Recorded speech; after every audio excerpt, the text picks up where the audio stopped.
आज के क्लास में हम लोग देखने वाले हैं नीट KYPM का सॉल्यूशन। इसमें हम लोग फर्स्ट क्वेश्चन देखते हैं। फर्स्ट क्वेश्चन कह रहा है कि choose the correct option. The number of electron involve in bond formation of N2 molecule. N2 molecule जब बनता है तो ये ऑक्टेट रूल को फॉलो करता है। नाइट्रोजन, आपको पता है कि नाइट्रोजन के ऑटोमोस्ट सेल में कितने इलेक्ट्रॉन होंगे? 5 इलेक्ट्रॉन। 5 इलेक्ट्रॉन हैं इसके पास। ऑक्टेट रूल को फॉलो करने के लिए इसे 3 एक्स्ट्रा इलेक्ट्रॉन चाहिए हर एटम को। तो बगल वाले एटम के पास भी इसी तरह का स्ट्रक्चर होगा। तो ये दोनों आपस में क्या करते हैं? ट्रिपल बॉन्ड का फॉर्मेशन करते हैं। ट्रिपल बॉन्ड फॉर्मेशन करने के कारण क्या होता है कि हर नाइट्रोजन एटम के पास 8 इलेक्ट्रॉन प्रेजेंट होता है। इस नाइट्रोजन का 8 इलेक्ट्रॉन कंप्लीट हो गया। 6 इलेक्ट्रॉन बॉन्ड फॉर्मेशन में और 2 इसके लोन पेयर के। इस इलेक्ट्रॉन का भी आपको क्या होगा? 6 इलेक्ट्रॉन बॉन्ड के और 2 इलेक्ट्रॉन इसके खुद के लोन पेयर का। तो हम लोगों को बॉन्ड फॉर्मेशन में कितने इलेक्ट्रॉन इन्वॉल्व हुए? 3 इलेक्ट्रॉन इस साइड से हम लोगों को इन्वॉल्व हुआ और 3 इलेक्ट्रॉन इस साइड से। 3 इलेक्ट्रॉन फर्स्ट एटम के और 3 इलेक्ट्रॉन सेकेंड एटम के। तो टोटल 6 इलेक्ट्रॉन इन्वॉल्व हुए हैं। इसका करेक्ट ऑप्शन यही होगा। नेक्स्ट वन है आपको, विच of the following molecule has trigonal planar geometry. Trigonal planar geometry कहने का मतलब है कि ऐसी ज्योमेट्री जिसकी हाइब्रिडाइजेशन क्या हो? हाइब्रिडाइजेशन जिसमें sp3d स्ट्रक्चर हो। हम लोगों को ये जो स्ट्रक्चर होता है, ये स्ट्रक्चर ये हो गया ट्राइगोनल, और इसके ऊपर एक अगर हम लोगों को पिरामिड हो तो इसको कहते हैं ट्राइगोनल बाइपिरामिडल, अगर यहाँ सारे के सारे बॉन्ड पेयर होते तो। लेकिन इसी में अगर 2 जगह पे आपको क्या हो? लोन पेयर प्रेजेंट हो जाए और 3 जगह इसके क्या हो जाए? बॉन्ड पेयर प्रेजेंट हो जाए, तो जो स्ट्रक्चर बनती है उसे हम लोग क्या कहते हैं? उसे हम लोग कहते हैं ट्राइगोनल प्लेनर ज्योमेट्री। इसमें ये पॉसिबल किसके साथ है? ये पॉसिबल होगा आपको आयोडीन के साथ। ये आयोडीन हो गया आपको। ये अगर आयोडीन के लिए अगर देखें तो आयोडीन के ऑटोमोस्ट सेल में कितने इलेक्ट्रॉन? आयोडीन के ऑटोमोस्ट सेल में 7 इलेक्ट्रॉन। 7 में से अगर 3 बॉन्ड पेयर फॉर्मेशन के लिए इन्वॉल्व हो गया तो बचा क्या? 4 इलेक्ट्रॉन। यही 4 इलेक्ट्रॉन के जो आपको ये जो इलेक्ट्रॉन होंगे 4 इलेक्ट्रॉन, ये लोन पेयर की तरह काम करेंगे और 3 इलेक्ट्रॉन बॉन्ड फॉर्मेशन में इन्वॉल्व हुआ जो कि आपको फ्लोरीन के साथ इन्वॉल्व हो गया। तो जो स्ट्रक्चर आई हुई है स्ट्रक्चर में, इसको हम लोग कंसीडर नहीं करते हैं, सिर्फ हाइब्रिडाइजेशन में कंसीडर करते हैं। तो ये दोनों तो साइड रह गया और ये जो स्ट्रक्चर बचा हुआ है जिसको कहेंगे ट्राइगोनल प्लेनर ज्योमेट्री। PCl5 के लिए अगर हम लोग PCl3 के लिए चेक करते तो फास्फोरस में टोटल 5 इलेक्ट्रॉन 3 बॉन्ड फॉर्मेशन के लिए इन्वॉल्व होता और एक लोन पेयर इसका प्रेजेंट होता। तो उस कंडीशन में इसके हाइब्रिडाइजेशन क्या हो जाते? 2 इलेक्ट्रॉन इसके ऐसे लोन पेयर प्रेजेंट होते। हाइब्रिडाइजेशन इसका क्या होना चाहिए था? इसका हाइब्रिडाइजेशन sp3 हो जाता। ये क्या होता आपको? इरेगुलर, हम लोगों को ये जो है इरेगुलर टेट्राहाइड्रल ज्योमेट्री होती है इसकी। उसी तरह से अमोनिया का भी होता। और BF3 में क्या होता है? ये इक्विलेटरल प्लेनर ज्योमेट्री होती है। ट्राइगोनल, ये हम लोगों को इक्विलेटरल ट्रायंगुलर ज्योमेट्री होती है। ट्राइगोनल प्लेनर नहीं होता, इक्विलेटरल ट्रायंगुलर होता। तो ये हम लोगों को BF3 का स्ट्रक्चर भी होता। तो हमारे करेक्ट ऑप्शन क्या होंगे? करेक्ट ऑप्शन ये है। फिर नेक्स्ट में अगर हम लोग चेक करें, नेक्स्ट क्वेश्चन क्या कहता है कि resonance is due to delocalisation of sigma electron, delocalisation of pi electron, migration of hydrogen and migration of proton. तो इसमें करेक्ट ऑप्शन है, ये थियोरेटिकल क्वेश्चन है, इसमें करेक्ट ऑप्शन होगा आपको delocalisation of pi electron. Pi electron ये जो हमारा नॉन बॉन्डेड इलेक्ट्रॉन होता है उसी का डीलोकलाइजेशन रेजोनेंस के कारण होता है। नेक्स्ट है among ammonia, BCl2, CO2, water, the non linear molecules. Non linear molecule कहने का मतलब जो एक लाइन में नहीं है। एक लाइन में कौन कौन से मॉलिक्यूल नहीं है? Among the ammonia barium chloride, carbon dioxide and water. Non linear molecule, देखिए आपका जो अमोनिया है ये क्या है, आपको अमोनिया इस तरह का स्ट्रक्चर है, स्ट्रक्चर ये लीनियर नहीं है। BeCl2 ये कैसा है, आपको Be सेंटर में है और क्लोरीन इधर है, क्लोरीन इधर है, ये लीनियर स्ट्रक्चर है। बेरिलियम के बाद के पास 2 ही इलेक्ट्रॉन हैं, तो 2 इलेक्ट्रॉन इन्वॉल्व हो रहे हैं, तो ये लीनियर ज्योमेट्री है, 180 का एंगल है। फिर उसके बाद CO2, कार्बन इसके सेंटर में, एक ऑक्सीजन इधर से, एक ऑक्सीजन इधर से, तो ये भी लीनियर स्ट्रक्चर है। बच गया वाटर। वाटर के पास 2 लोन पेयर और 2 बॉन्ड पेयर, ये बॉन्ड एंगल क्या हो जाता है आपको 104 का बॉन्ड एंगल हो जाता है। तो ये 2 नॉन लीनियर स्ट्रक्चर है, अमोनिया एंड वाटर। ये दोनों एक जगह जहाँ पे प्रेजेंट रहेंगे, वही क्वेश्चन हमारा, वही ऑप्शन सही होगा। तो ये हम लोगों को करेक्ट है कहाँ पे, ये अमोनिया एंड वाटर इधर है, तो ये हम लोगों को C number option sir correct है। बाकी ऑप्शन हमारे क्या हो जाएंगे, एक ये हमारा अलग हो जाएगा, तो कॉम्बिनेशन हम लोगों को C नंबर ऑप्शन करेक्ट है। फिर उसके बाद अगर हम लोग क्वेश्चन नंबर 5 में चेक करें, तो इसमें क्या कह रहा है कि in which of the following molecule, in which of the following molecules are all the bond not equal, सारे के सारे बॉन्ड इक्वल नहीं है, कौन से मॉलिक्यूल हैं। तो इसके ऑप्शंस में चेक करें, ऑप्शन में हम लोगों को सिलिकॉन टेट्राफ्लोराइड, इसके साथ हम लोगों को सभी को एक साथ लिख दें SiF4। अब इसमें कंपेयर करना इजी होगा हमें, यहाँ पे एक जगह पे ही है।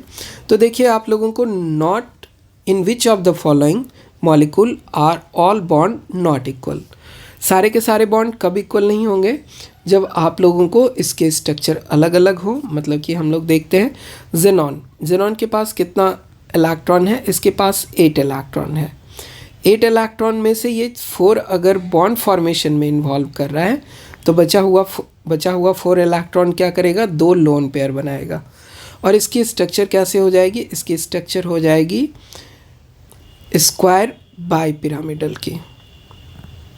इसकी स्ट्रक्चर कैसे हो जाएगी, स्क्वायर बाई पिरामिडल की। और स्क्वायर बाई पिरामिडल का जो स्ट्रक्चर होगा, इसमें लोन पेयर कहाँ प्रेजेंट होगा, लोन पेयर आपको प्रेजेंट होने वाला है इसमें। अगर हम लोग इसके लिए लोन पेयर के लिए चेक करें, तो लोन पेयर इसमें कहाँ प्रेजेंट होने वाला है, लोन पेयर आपको इस साइड ही प्रेजेंट होगा।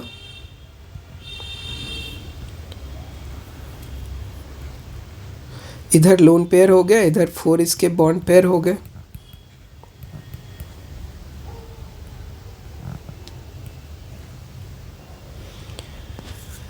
ठीक है, नेक्स्ट इसमें अगर हम लोगों को चेक करें,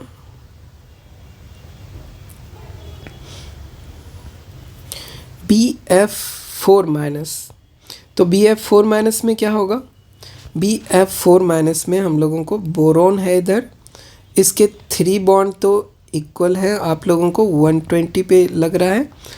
चौथा बॉन्ड कहाँ से आएगा, आपको फ्लोरीन F- डोनेट करेगा, तो इसके वैकेंट ऑर्बिटल में अपना इलेक्ट्रॉन ये डोनेट करेगा। बाकी इसके जो हाइब्रिडाइजेशन होंगे कैसे होंगे, sp3 हाइब्रिडाइजेशन हो जाएंगे। ये BF4-, इसमें बोरोन के पास कितने इलेक्ट्रॉन हैं, बोरोन के पास 3 इलेक्ट्रॉन है, एक इसका वैकेंट ऑर्बिटल है। वैकेंट ऑर्बिटल में फ्लोरीन इलेक्ट्रॉन डोनेट करने के लिए तैयार है, और बाकी फ्लोरीन आपको इस तरह से कनेक्टेड है। हाइब्रिडाइजेशन चेक करेंगे, तो हाइब्रिडाइजेशन sp3 हो जाएगा। सल्फ़र टेट्राफ्लोराइड के लिए चेक करें, तो सल्फ़र के लिए कितनी हो जाती है इसकी, सल्फ़र के ऑटोमोस सेल में कितने इलेक्ट्रॉन, सल्फ़र के ऑटोमोस सेल में आपके पास 6 इलेक्ट्रॉन। 6 इलेक्ट्रॉन होते हुए अगर ये 4 बॉन्ड बना रहा है, तो इसकी स्ट्रक्चर क्या हो जाएगी, ये स्ट्रक्चर आपको ट्राइगोनल बाई पिरामिडल का स्ट्रक्चर होगा। ये स्ट्रक्चर क्या होगा, आपको sp3d स्ट्रक्चर होगा। ये सल्फ़र 4 इसके बॉन्ड पेयर हैं, तो इसमें एक लोन पेयर होगा, बाकी सारे के सारे क्या होंगे इसके, बाकी इसके आपको बॉन्ड पेयर होंगे। तो इस कंडीशन में सारा का सारा बॉन्ड क्या होगा, हमारा इक्वल नहीं होगा। इस कंडीशन में जो हमारे इक्वेटोरियल बॉन्ड होते हैं वो थोड़े छोटे होते हैं, और इसके जो एक्सियल बॉन्ड होते हैं इसको एक्सियल कहते हैं। एक्सियल बॉन्ड आपके क्या होते हैं, थोड़े लंबे होते हैं। तो ये क्या हो जाएगा, अनइक्वल बॉन्ड हो जाएगा। सल्फर टेट्राफ्लोराइड, सिलिकॉन टेट्राफ्लोराइड में क्या हो जाएगा, सिलिकॉन, ये भी आपको sp3 हाइब्रिडाइजेशन होगा, तो इसके भी सारे बॉन्ड इक्वल हैं। तो सिलिकॉन टेट्राफ्लोराइड इक्वल है आपको। बोरॉन टेट्राफ्लोराइड ये भी इक्वल है। जेनॉन टेट्राफ्लोराइड ये भी हमारा क्या है, इक्वल पोजीशन है, क्योंकि एक्सियल पोजीशन पे 2 लोन पेयर और इक्वेटोरियल पोजीशन पे चारों के चारों फ्लोरीन। तो बॉन्ड इक्वल कौन से आपके नहीं है, सिर्फ आपको सल्फर टेट्राफ्लोराइड में इक्वल नहीं है, क्योंकि एक बॉन्ड आपको, 2 बॉन्ड आपको एक्सियल पोजीशन, 2 इक्वेटोरियल, दोनों के बीच का लेंथ थोड़ा अलग हो गया। तो हमारा करेक्ट ऑप्शन क्या हो गया, हमारा करेक्ट ऑप्शन हो गया सी नंबर ऑप्शन, ये वाला। नेक्स्ट अगर हम लोग चेक करें क्वेश्चन, तो नेक्स्ट क्वेश्चन क्या कहता है, क्वेश्चन कहता है 6, pick out the molecule which has zero dipole moment. Zero dipole moment कहने का मतलब है कि इसमें हम लोगों को क्या हो, या तो सारे के सारे हम लोगों को होमोजेनियस मॉलिक्यूल हो, या स्ट्रक्चर हमारा सिमेट्रिकल हो। तो हम लोगों को अमोनिया में सिमेट्रिकल स्ट्रक्चर नहीं है, क्योंकि एक लोन पेयर है, इसमें रिपल्सन ज़्यादा होगा, तो डाइपोल मोमेंट इसके प्रेजेंट है। फिर उसके बाद वाटर में भी सिमेट्रिकल स्ट्रक्चर नहीं है, 2 लोन पेयर हैं और 2 बॉन्ड पेयर हैं। इसके भी म्यू की वैल्यू ग्रेटर देन 0 है, इसके भी म्यू की वैल्यू ग्रेटर देन 0 है। फिर उसके बाद BCl3 में अगर आप चेक करें तो BCl3 का बॉन्ड एंगल 120 डिग्री का है, सिमेट्रिकल स्ट्रक्चर है, सारे के सारे बॉन्ड एक दूसरे पे इक्वल है, तो इसमें इसके 0 डाइपोल मोमेंट है, ये म्यू इक्वल टू 0 हो जाएगा। सल्फ़र डाइऑक्साइड में भी आपको 2 बॉन्ड है इधर, और एक लोन पेयर प्रेजेंट है। सल्फ़र के 6 इलेक्ट्रॉन आटोमोस सेल में, इसमें 2 तो बॉन्ड फॉर्मेशन में इन्वॉल्व हुआ, 2 क्या कर देगा, 2 इलेक्ट्रॉन जो पेयर हैं इसके डाइपोल मोमेंट को, बॉन्ड एंगल को थोड़े चेंज कर देंगे, तो ये भी इसकी भी म्यू की वैल्यू क्या होगी, ग्रेटर देन होगी। तो हमारे लिए करेक्ट ऑप्शन क्या है, सी। नेक्स्ट वन में अगर हम लोग बात करें 7 के लिए, in a solid argon the atom are held together. Solid argon में एटम कैसे हेल्ड ऑन होते हैं, तो ये हम लोग ना तो आयनिक बॉन्ड बनाता है, ना हाइड्रोजन बॉन्ड बनाएगा, सिर्फ ये क्या बनाएगा, बाय वैन डर वाल फोर्सेस। ये हम लोगों को वैन डर वाल फोर्स बनाने वाला है, तो हमारा करेक्ट ऑप्शन क्या होगा, वैन डर वाल।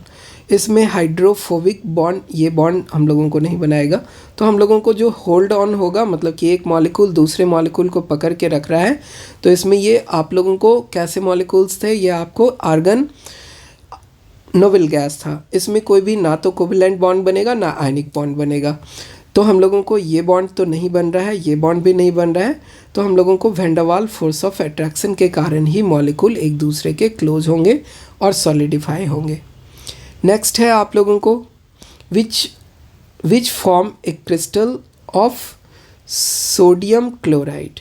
ये क्या कर रहा है, सोडियम क्लोराइड के क्रिस्टल कैसे बनते हैं। सोडियम क्लोराइड के क्रिस्टल आपको Na+ आयन और Cl- आयन के कारण होते हैं, ठीक है।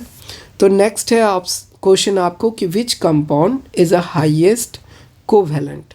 कोवेलेंट कैरेक्टर में आपको पता होना चाहिए कि ये कंपाउंड कैसे हैं। इसमें लिथियम सभी एक ही है। आपको अगर एटम कैटायन का साइज़ सेम है तो एनायन के जितने बड़े साइज़ होंगे उसमें क्या होगा, पोलराइजेशन उतना ज़्यादा होगा, और जितना बड़ा एनायन, हम लोगों को एनायन का सबसे बड़ा साइज़ कौन होगा, आयोडीन का होगा, तो आयोडीन में क्या होगा, सबसे ज़्यादा पोलराइजेशन, और इसकी कोवेलेंट कैरेक्टर क्या हो जाएंगे, इंक्रीज़ हो जाएंगे। तो हमारा लिथियम तो सभी के लिए सेम है, और आयोडीन हो जाएगा मोस्ट कोवेलेंट कैरेक्टर, तो हम लोगों को इसका आंसर क्या हो जाएगा, डी। फेजान्स रूल से ये आंसर आ रहा है। नेक्स्ट है क्वेश्चन नंबर, अगर हम लोग 10 को देखें तो electrovalent bond formation depends on. Electrovalent bond कहने का मतलब आयनिक बॉन्ड। ये बॉन्ड किस पे डिपेंड करता है, आयनाइजेशन एनर्जी पे डिपेंड करता है, इलेक्ट्रॉन एफिनिटी पे डिपेंड करता है, और इसकी लैटेक्स एनर्जी सभी पे डिपेंड करता है। तो इसका ऑप्शन क्या हो जाएगा, D number option, all the 3 above. फिर उसके बाद है question number 11, in the given bond which one is the most ionic. Ionic compound होने के लिए हम लोगों को मेटल मोर मेटालिक, और हम लोगों को इस साइड जो नॉन मेटल दिए हुए हैं सारे के सारे सेम हैं।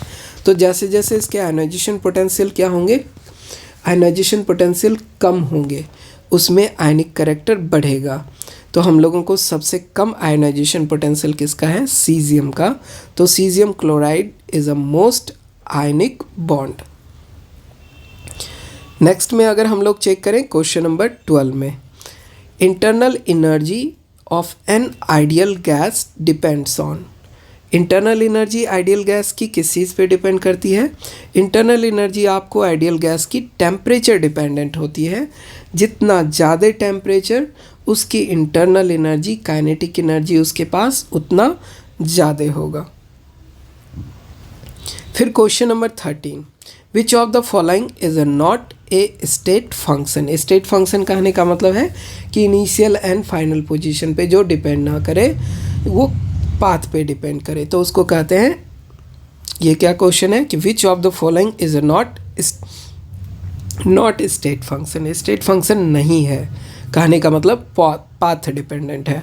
तो इंटरनल एनर्जी तो हमारा स्टेट फंक्शन है, इंथैल्पी जो है हम लोगों को ये भी स्टेट फंक्शन है, हमारा इंट्रॉपी भी क्या है, स्टेट फंक्शन है।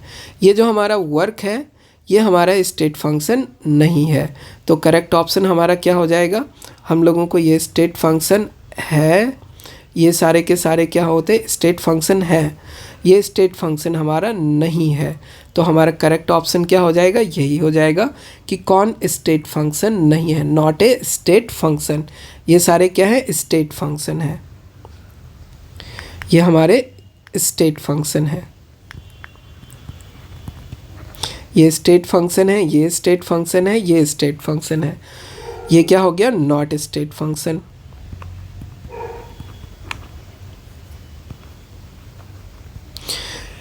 तो हमारा करेक्ट ऑप्शन क्या हो जाएगा, वर्क।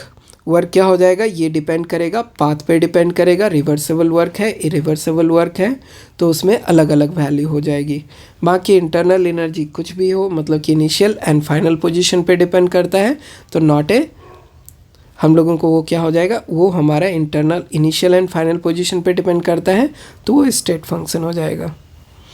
नेक्स्ट है question, the process in which no heat enter और leave the system is term as. जिसमें हम लोगों को ना तो हीट एनर्जी इंटर करे किसी भी सिस्टम में, ना इससे हीट एनर्जी बाहर जाए, तो उस तरह के प्रोसेस को हम लोग क्या कहते हैं, उस तरह के प्रोसेस को हम लोग कहते हैं, हीट एनर्जी चेंज नहीं होना है। तो हम लोगों को हीट एनर्जी चेंज अगर नहीं हो रहा है तो हम लोगों को सिस्टम में क्या होगा, इस तरह के सिस्टम को हम लोग आइडियाबैटिक प्रोसेस कहते हैं। आइसोकोरिक कहने का मतलब हमारा वॉल्यूम कांस्टेंट है, आइसोबारिक कहने का मतलब प्रेशर कांस्टेंट है, आइसोथर्मल कहने का मतलब टेम्परेचर कांस्टेंट है, और आइडियाबैटिक कहने का मतलब है ना तो इसमें हीट एनर्जी ऐड किया जा रहा है, ना तो हीट एनर्जी इससे एब्जॉर्ब किया जा रहा है, तो इसको हम लोग कहेंगे आइडियाबैटिक। नेक्स्ट है question number 15, which of the following is a true for an adiabatic process. तो आइडियाबैटिक प्रोसेस में आपको क्या होगा, delta Q heat transfer equal to 0 हो जाएगा। नेक्स्ट है 16 number question, when a solid is converted into liquid, entropy. Entropy क्या है आप लोगों को, इसमें रैंडमनेस कहिए। तो इंट्रॉपी क्या होती है, आपको सिस्टम की इंट्रॉपी, सॉलिड से अगर आप लिक्विड में कन्वर्ट कर रहे हो तो लेस इंट्रॉपी से हायर इंट्रॉपी में कन्वर्ट कर रहे हो तो सिस्टम की इंट्रॉपी क्या होगी, बढ़ जाती है। इंट्रॉपी क्या है, measurement of randomness, entropy increases. Next है हम लोगों को 17 number question, consider the entropy as the thermodynamic parameter, the criteria for the spontaneity of any process.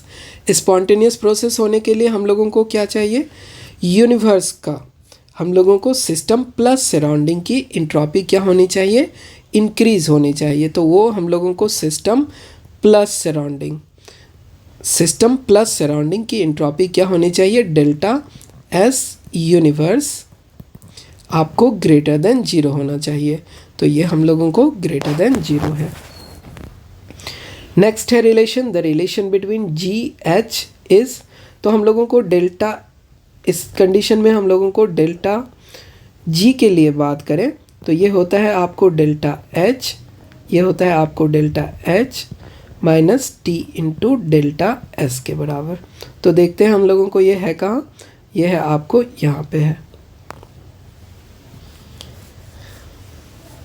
ये हम लोगों को क्या होगा, ये हम लोगों को लेस देन 0 होना चाहिए। तो हम लोगों को सिस्टम क्या होगा, स्पॉन्टेनियस होगा। ये होता है इसी के बराबर। नेक्स्ट है हम लोगों को चेक करें question, the enthalpy of neutralisation for which the following acid base is nearly 13.6 kilo calorie, strong acid and strong base. जब रिएक्ट करता है तो इसकी एंट्रोपी ऑफ न्यूट्रलाइजेशन क्या होती है, 13.6 किलो कैलोरी होती है, जो कि आपको ये और ये दोनों करेक्ट है। तो इसका ऑप्शन क्या हो जाएगा, डी हो जाएगा। नेक्स्ट है उसके बाद question number 20, for a reaction delta H की वैल्यू आपको दी हुई है। क्वेश्चन नंबर 20 में बच्चे हम लोग देख रहे हैं कि इसमें हम लोगों को क्या दिया हुआ है, for a reaction delta H. Delta H कहने का मतलब है इंथैल्पी। फिर उसके बाद डेल्टा एस दिया हुआ है, डेल्टा एस क्या है, एंट्रोपी। डेल्टा एच की वैल्यू क्या है, आपको पॉजिटिव है। डेल्टा एच पॉजिटिव कहने का मतलब एनर्जी एब्जॉर्बिंग प्रोसेस, मतलब इंडोथर्मिक प्रोसेस। और डेल्टा एस कहने का मतलब, पॉजिटिव कहने का मतलब ये इसमें लिक्विड स्टेट से गैसेस स्टेट में या सॉलिड स्टेट से लिक्विड स्टेट में जा रहा होगा, मतलब कि मोर रैंडम स्टेट में जा रहा है। तो हम लोग इसके ऑप्शंस में चेक करें तो इसके लिए रिवर्सेबल है या नहीं है, ये फाइंड आउट हम लोग नहीं कर पाएंगे।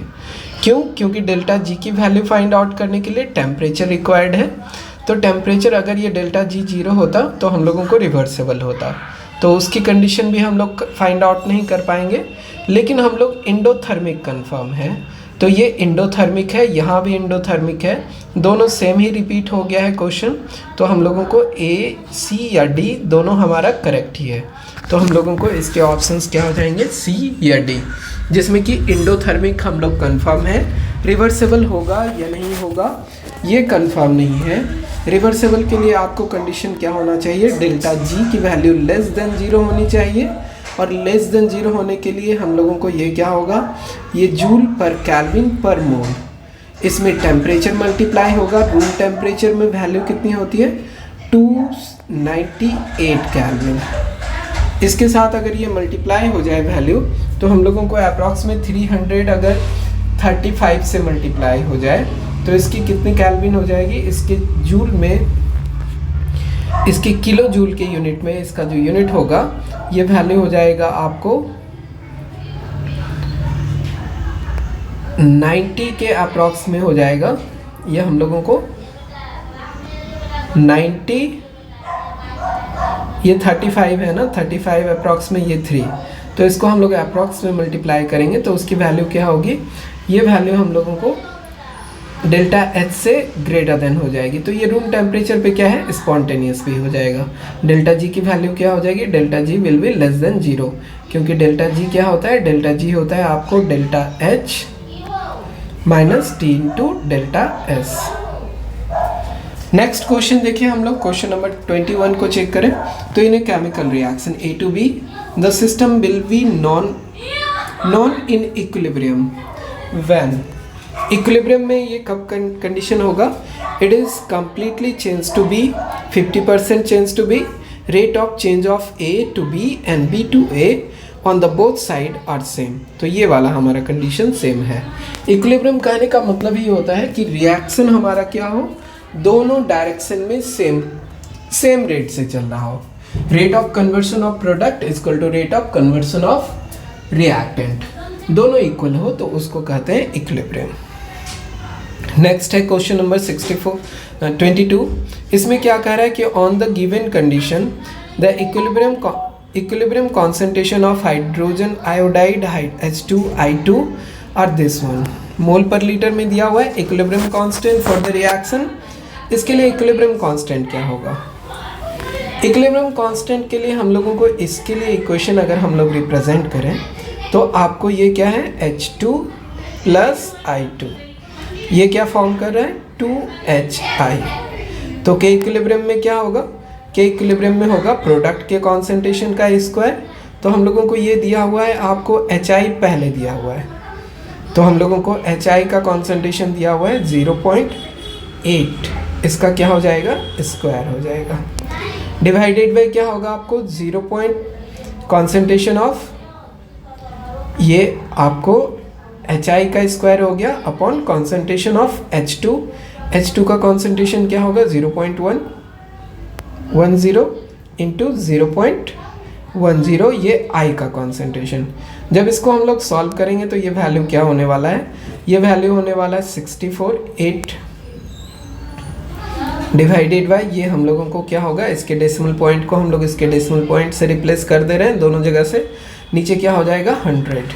तो जब इसको हम लोग सॉल्व करेंगे तो ये क्या होने वाला है 64, ये करेक्ट ऑप्शन है। तो हम लोगों को क्या कर रहा है on the given condition the equilibrium constant for HI to this one HIS2I2 or this one mole per liter, the equilibrium constant for the reaction H2I2 to 2HI।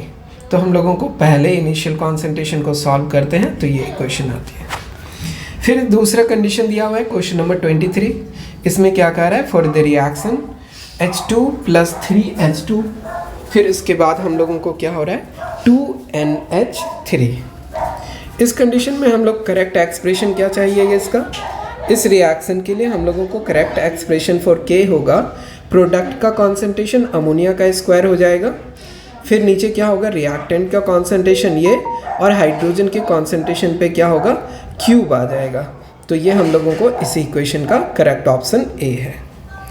Next में इसमें क्वेश्चन नंबर 24 के लिए check करें what is the equilibrium expression for the reaction. Equilibrium expression में हम लोगों को केसी का एक्सप्रेशन चाहिए, तो केसी में हम लोगों को होगा क्या, केसी के एक्सप्रेशन में हम लोगों को ये सॉलिड है, ये गैस है और ये क्या है आपको सॉलिड है। तो जब हेट्रोजेनियस सिस्टम होता है तो उस समय हम लोग सॉलिड के कॉन्सेंट्रेशन को नहीं कंसीडर करते हैं। तो जब सॉलिड के कॉन्सेंट्रेशन को कंसीडर नहीं करेंगे तो ऊपर इसका एक्सप्रेशन क्या हो जाएगा, केसी का एक्सप्रेशन हो जाएगा आपको केसी, ये फॉस्फेट सॉलिड है तो इसका 1 रह जाएगा, ये वाला आपको सॉलिड है तो 1 इंटू ऑक्सीजन गैसियस है तो इसका ऑक्सीजन के कॉन्सेंट्रेशन का क्या हो जाएगा 5 टाइम। तो बच क्या गया हम लोगों को ऑक्सीजन के कॉन्सेंट्रेशन का 5, ये 4th नंबर क्वेश्चन हमारा ऑप्शन सही है। अगर हम लोग क्वेश्चन नंबर 25 के लिए चेक करें, क्वेश्चन नंबर 25 में क्या कर रहा है for the reaction the partial pressure of carbon dioxide carbon monoxide are this one, इसमें 0.2 एंड 0.4 ATM दिया हुआ है respectively at equilibrium. Kp for the reaction is, Kp के लिए आपको क्या चाहिए, गैसेस सब्सटेंस चाहिए, सॉलिड को हम लोग साइड करेंगे तो हम लोगों को Kp क्या हो जाएगा, Kp हो जाएगा प्रोडक्ट के कॉन्सेंट्रेशन का square, concentration partial pressure of CO के पार्शियल प्रेशर का स्क्वायर अपॉन इस साइड क्या हो जाएगा partial pressure of carbon dioxide, ये सिंगल रहेगा आपको। तो हम लोगों को देखिए कि वैल्यू क्या दिया हुआ है, कार्बन डाइऑक्साइड का 2 दिया हुआ है, कार्बन मोनोऑक्साइड का 4 दिया हुआ है, तो 4 का स्क्वायर कितना हो जाएगा 16 ATM स्क्वायर, ATM रह जाएगा स्क्वायर। नीचे क्या हो जाएगा आपको कार्बन डाइऑक्साइड, तो ये हो जाएगा आपको 0.2। तो इसको जब हम लोग सॉल्व करेंगे तो ये वैल्यू क्या होगा आपको, ATM कैंसिल आउट हो जाता है ऐसे भी, तो हम लोगों को क्या होगा ये 8 होगा, तो इसकी वैल्यू क्या है 8 है। 26 में अगर हम लोग चेक करें the reaction between equilibrium constant Kp and Kc, Kp और Kc कैसे relation between Kp and Kc, Kp and Kc कैसे रिलेटेड है, Kp आपको होता है Kc और RT पे पावर डेल्टा Ng के बराबर। तो देखते हैं इस एक्सप्रेशन को कौन सेटिस्फाई करता है, तो हम लोगों को Kp equal to Kc into RT पे power delta n, delta n ये हम लोगों को ठीक है, तो हम लोगों को यही इक्वेशन करेक्ट है, सेकेंड ऑप्शन। नेक्स्ट अगर क्वेश्चन नंबर 27 के लिए चेक करें कि in which of the following equilibria the value of Kp is less than Kc। Kp की वैल्यू Kc से लेस कब होगी? Kp equal to Kc RT पे पावर आपको डेल्टा Ng। डेल्टा Ng अगर हम लोगों को इसके लिए चेक करें, डेल्टा Ng की वैल्यू 0 हो जाए तो Kp इजक्वल टू Kc, लेकिन अगर डेल्टा Ng की वैल्यू क्या हो जाए आपको मोर देन 1 हो जाए, तो उस कंडीशन में हम लोगों को क्या होगा, Kp हमारा Kp क्या होगा, Kp इज लेस देन चाहिए ना हम लोगों को, तो लेस देन चाहिए तो हम लोगों को क्या करना होगा, Kp डिवाइडेड बाई Kc, इसकी वैल्यू क्या होनी चाहिए, इसकी वैल्यू होनी चाहिए लेस देन 1 होना चाहिए। तो लेस देन 1 होने के लिए Ng की वैल्यू निगेटिव होनी चाहिए। तो Ng की वैल्यू क्या होती है, प्रोडक्ट माइनस रिएक्टेंट के कॉन्सेंट्रेशन, तो प्रोडक्ट का कॉन्सेंट्रेशन ये हम लोगों को क्या होना चाहिए, निगेटिव में आए, तो इसके लिए तो ये इक्वल है, इसमें आप लोगों को 2 माइनस 4, इसके लिए डेल्टा Ng की वैल्यू लेस देन है, ये डेल्टा Ng क्या होगा, डेल्टा Ng इसका लेस देन 0 है, मतलब निगेटिव है, इसमें फिर से इक्वल है और इसमें आपको फिर से इक्वल है, तो हमारा ऑप्शन क्या करेक्ट हो जाएगा 2। क्यों? क्योंकि Kp डिवाइडेड बाय Kc जब करेंगे Ng की वैल्यू क्या होगी 1 बाय RT पे पावर, ये क्या होने वाला है 2 माइनस 4, तो ये वैल्यू होगा 2, तो ये वैल्यू लेस देन 1 हो जाएगा, 1 से छोटा हो जाएगा, तो ये वैल्यू हमारे लिए क्या है, करेक्ट है। नेक्स्ट में in which of the following reaction proceed toward completion. Completion कहने का मतलब है कि Kc की वैल्यू या K की वैल्यू क्या हो, 0 से बड़ा हो, मतलब कि प्रोडक्ट अगर 0 से बड़ा होगा तो प्रोडक्ट का कॉन्सेंट्रेशन हाई होगा, अगर इसकी वैल्यू बहुत छोटी होगी मतलब कि निगेटिव में है तो प्रोडक्ट का कॉन्सेंट्रेशन बहुत कम है। तो आप देखिए कि ये जो वैल्यू है ये Kp को, इसमें जो Kc होगा या Kp होगा, ये क्या होगा, प्रोडक्ट के कॉन्सेंट्रेशन डिवाइडेड बाय रिएक्टेंट के कॉन्सेंट्रेशन की वैल्यू क्या है, ये 1000 टाइम से, प्रोडक्ट क्या है 1000 टाइम कॉन्सेंट्रेशन हाई है, रिएक्टेंट का कॉन्सेंट्रेशन क्या है 1000 टाइम लेस होगा, मतलब कि रिएक्शन हमारा ऑलमोस्ट कंप्लीट हो गया है। तो ये रिएक्शन हम लोगों को ऑलमोस्ट कंप्लीट, ये मतलब कि रिएक्शन बिल्कुल नहीं हुआ है, और इसमें क्या है आपको हमारा प्रोडक्ट थोड़ा ज़्यादा है, रिएक्टेंट कम है, Kp इक्वल टू Kc अगर इसकी वैल्यू 0 हो जाए मतलब कि प्रोडक्ट बिल्कुल भी नहीं बना है, तो इस तरह के हम लोगों को कंडीशन होते हैं। फिर उसके बाद क्वेश्चन नंबर 29 में चेक करें, the equilibrium constant for synthesis of HI is 50 kelvin, for the dissociation of HI is K for the dissociation of HI। तो हम लोगों को पता है कि अगर फॉरवर्ड रिएक्शन में K की वैल्यू 50 है तो रिवर्सिबल रिएक्शन में K डैश की वैल्यू 1/50 हो जाएगा। तो 1/50 कहने का मतलब ये वैल्यू क्या होगा, 1/50 कहने का मतलब इसमें पॉइंट डालिए तो 10, एक 0 डालिए तो 100 डिवाइडेड बाई 2 तो 0.02 हो जाएगा। ये आंसर हमारा करेक्ट है। रिवर्सिबल रिएक्शन कहने का मतलब रिएक्शन को चेंज कीजिए, तो K क्या हो जाता है, K हो जाता है आपको K डैश हो जाता है 1/K के बराबर, तो उसी के लिए हम लोग ये सॉल्व किए हैं। नेक्स्ट है last question, what is the effect of increasing pressure on dissociation of PCl5 according to the equation. हम लोगों को क्या कह रहा है कि ये हमारा गैस है, ये भी गैस है और ये भी हमारा गैसेस सब्सटेंस है, तो हमारे नंबर ऑफ मोल क्या हो रहे हैं, इंक्रीज हो रहे हैं।